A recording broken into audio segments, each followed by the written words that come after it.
The full-blown economic collapse that is happening in Venezuela right now is a preview of what Americans will be experiencing in the not-too-distant future. Just a few years ago, most Venezuelans could never have imagined that food shortages would become so severe that people would literally hunt dogs and cats for food. But as you will see below, this is now taking place. Sadly, this is what the endgame of socialism looks like. When an all-powerful government is elevated far above all other institutions in society and radical leftists are given the keys to the kingdom, this is the result. Food shortages, looting and rampant violent crime have all become part of daily life in Venezuela, and we all need to watch as this unfolds very carefully, because similar scenarios will soon be playing out all over the planet. The funny thing is that Venezuela actually has more wealth than most countries in the world. According to the CIA, Venezuela actually has more proven oil reserves than anyone else on the globe including Saudi Arabia. So how did such a wealthy nation find itself plunged into full-blown economic collapse so rapidly, and could a similar thing happen to us? The president of Venezuela has declared a 60-day state of emergency in a desperate attempt to restore order, but most people don't anticipate that it will do much good. Social order continues to unravel as the economy systematically implodes. The Venezuelan economy shrunk by 5.7% last year, and it is being projected that it will contract by another 8% in 2016. Meanwhile, inflation is raging wildly out of control. According to the IMF, the official inflation rate in Venezuela will be somewhere around 720% this year and 2,200% next year. If people are able to get their hands on some money, they immediately rush out to the stores to use it before the prices go up again. This has created devastating shortages of food, basic supplies, and medicine. Electricity is also in short supply, and a 2-day workweek has been imposed on many government employees in a desperate attempt to save power. Violent crime is seemingly everywhere, and most law-abiding Venezuelans lock themselves in their homes at night as a result. Crowds of people in Venezuela have stolen flour, chicken, and even underwear this week as looting increases across the country in the wake of shortages of many basic products. Many people have adopted the habit of getting up in the dead of night to spend hours in long lines in front of supermarkets.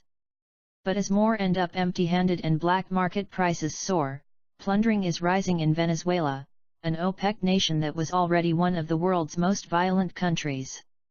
There is no official data, but the Venezuelan Observatory for Social Conflict, a rights group, have reported 107 episodes of looting or attempted looting in the first quarter of 2016.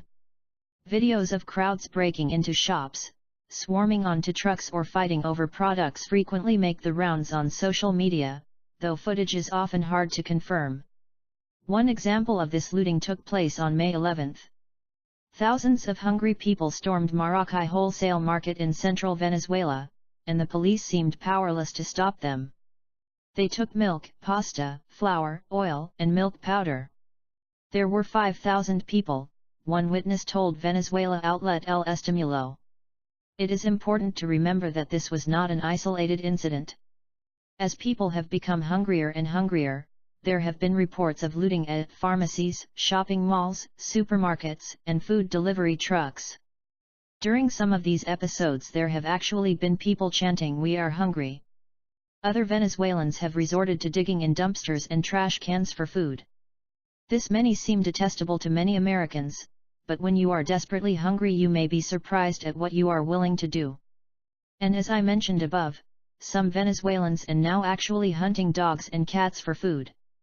Ramon Muchacho, mayor of Chaco in Caracas, said the streets of the capital of Venezuela are filled with people killing animals for food. Through Twitter, Muchacho reported that in Venezuela, it is a painful reality that people hunt cats, dogs, and pigeons to ease their hunger.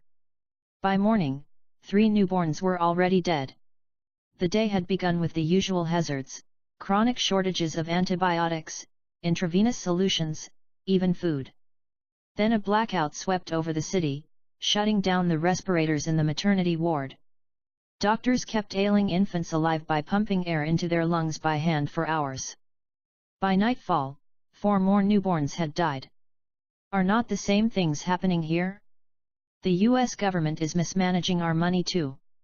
During Barack Obama's 8 years in the White House, the US national debt has risen by more than $8 trillion. We waste money in some of the most bizarre ways imaginable, and at this point our national debt is nearly the double the size it was just prior to the last major financial crisis. Institutional destruction.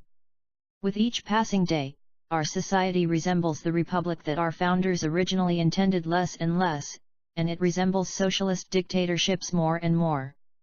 We may as well not even have a constitution anymore, because at this point nobody really follows it.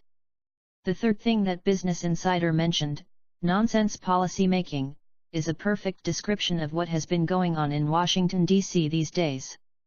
Perhaps that is why Congress only has a 12.8% approval rating right now. Lastly, thievery and corruption are also out of control in our nation too. The elite and special interest groups spend massive amounts of money to get their favorites into office, and in turn those politicians shower their good friends with money and favors. It is a very sick relationship, but that is how our system now works.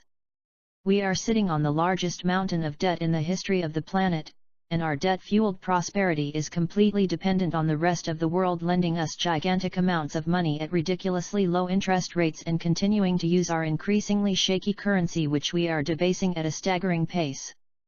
We consume far more than we produce, and unlike Venezuela, we aren't sitting on hundreds of billions of barrels of oil. The amount of real wealth that we actually have does not justify our current standard of living. The only way that we are able to live the way that we do is by stealing consumption from the future.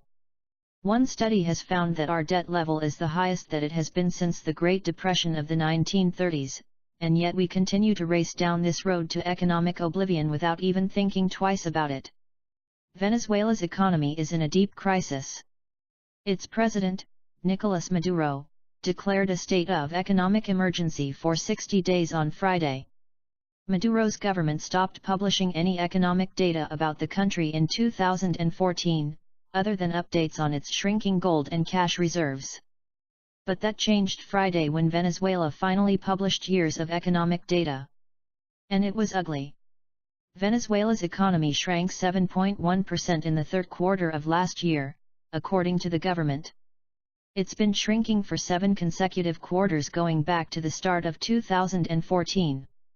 Inflation in Venezuela skyrocketed 141% over the year ending in September, the central bank reported. Incredibly, some experts believe even that figure is understating the problem. The IMF projects inflation in Venezuela will increase 204% this year. The country is in economic meltdown, says Edward Glossop, emerging markets economist at Capital Economics, a research firm. The figures are predictably horrific.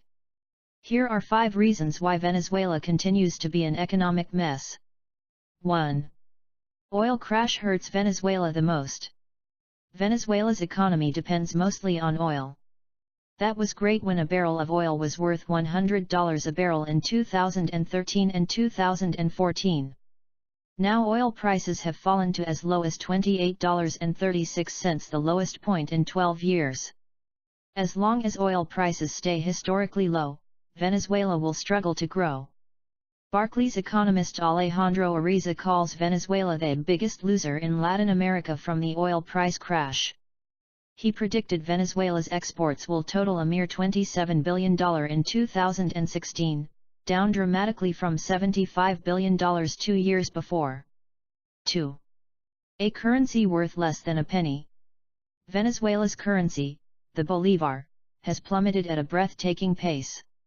A year ago, $1 equaled 175 bolivars. Now a dollar is worth 865 bolivars. Put another way, 1 bolivar is worth $0.0011 less than a penny, according to the unofficial exchange rate. Most Venezuelans exchange bolivars and dollars at the unofficial rate because Maduro's regime has created a confusing system that involves 3 official exchange rates, 2 for different types of imports and 1 for ordinary Venezuelans. The 2 primary rates deeply overvalue the bolivar, creating high demand for dollars. 3. New power struggle dooms 2016. Some Venezuelans have had enough of Maduro. In January, the opposition party, Democratic Unity, took 109 seats in Congress, far more than the 55 seats Maduro's Socialist Party won. The opposition now controls 65% of Congress. That's important. That level allows Democratic Unity to fire Maduro's cabinet members and pass reforms that Maduro can't overturn. Of course, it's not that easy. Maduro appointed new Supreme Court justices right before the new Congress took office.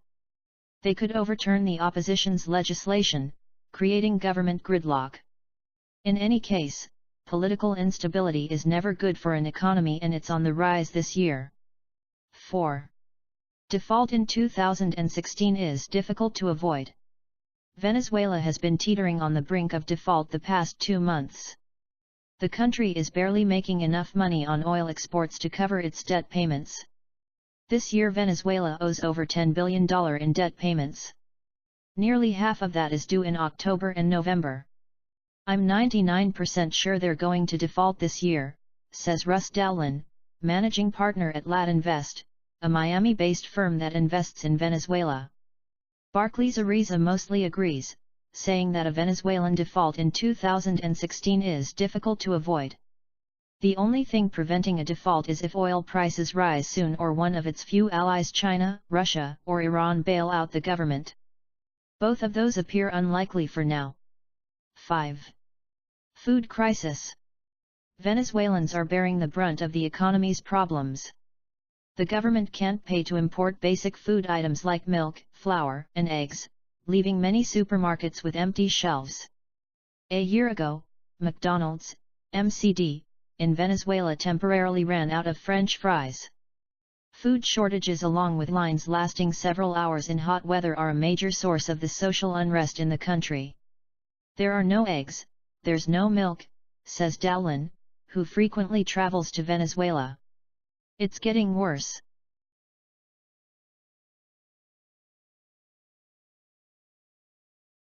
Right now is a preview of what Americans will be experiencing in the not-too-distant future.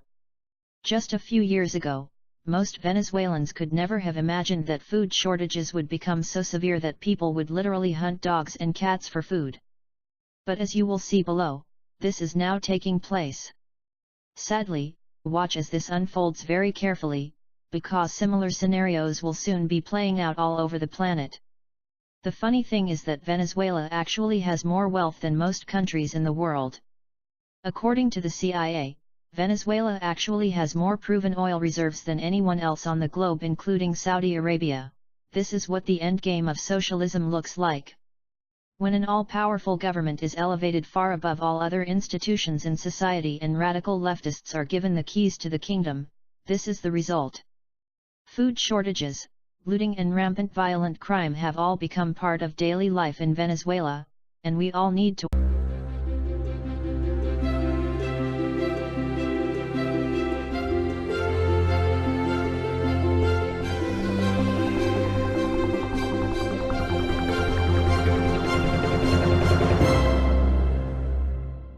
the full-blown economic collapse that is happening in Venezuela. So how did such a wealthy nation find itself plunged into full-blown economic collapse so rapidly, and could a similar thing happen to us? The president of Venezuela has declared a 60-day state of emergency in a desperate attempt to restore order, but most people don't anticipate that it will do much good.